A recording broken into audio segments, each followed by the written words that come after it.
जब भी गुरु और एक आदर्श शिष्य की बात आती है तो हमेशा ही एकलव्य को याद किया जाता है। एकलव्य महाभारत के महान चरित्रों में से एक है। महाभारत के इस पात्र का जन्म एक भील जाति के राजा हिरण्यधनु के घर हुआ था। एकलव्य की मां का नाम रानी सुलेखा था।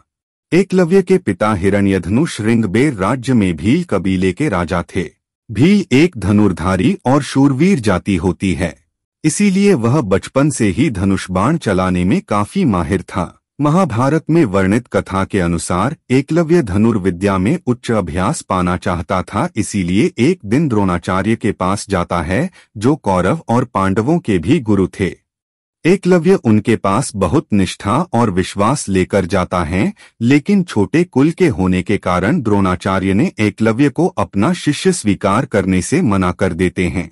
उसके बाद एकलव्य भी ठान लेता है कि वह धनुर्विद्या द्रोणाचार्य से ही सीखेंगे, इसलिए वह एक वन में कुटिया बनाकर रहने लगते हैं और वहीं पर पेड़ के नीचे गुरु द्रोणाचार्य की प्रतिमा को बिठाकर उन्हीं के सामने प्रत्येक दिन धनुर्विद्या का अभ्यास करता है। इसी दौरान एक दिन द्रोणाचार्य अपने शिष्यों के साथ उसी वन में आखेट के लिए जाते हैं।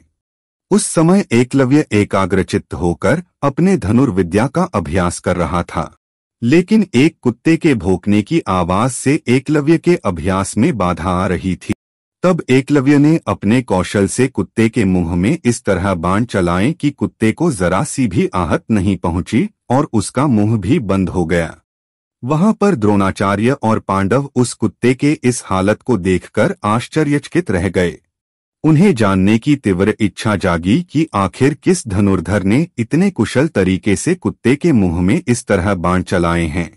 उस धनुर्धर को खोजते खोजते वे एकलव्य के पास पहुंच गए। एकलव्य को एक निष्ठा से धनुर्विद्या का अभ्यास करते देख द्रोणाचार्य को उनके गुरु के बारे में जानने की इच्छा हुई। एकलव्य द्रोणाचार्य की प्रतिमा की ओर इशारा करते हुए कहा कि वही उसके गुरु हैं। द्रोणाचार्य को उस समय की याद आ जाती है जब उन्होंने एकलव्य को अपना शिष्य स्वीकार करने से मना किया था।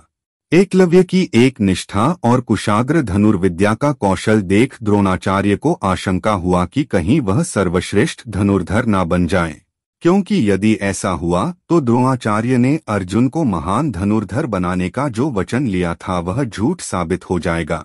इसलिए वे गुरु दक्षिणा की मांग करते हैं। एकलव्य गुरु दक्षिणा में अपनी प्राण देने की बात करते हैं, लेकिन द्रोणाचार्य उससे अंगूठा मांग लेते हैं और एकलव्य तत्क्षण बिना कुछ सोचे अपना अंगूठा काटकर द्रोणाचार्य के समक्ष प्रस्तुत कर देता है। इस तरह एकलव्य एकनिष्ठ धनुर्धर थे, जो अपने गुरु दक्षिणा के लिए आज भी जाने जाते हैं। यदि आपको यह वीडियो पसंद आया हो तो इसे लाइक, शेयर और सब्सक्राइब करना न भूले। धन्यवाद।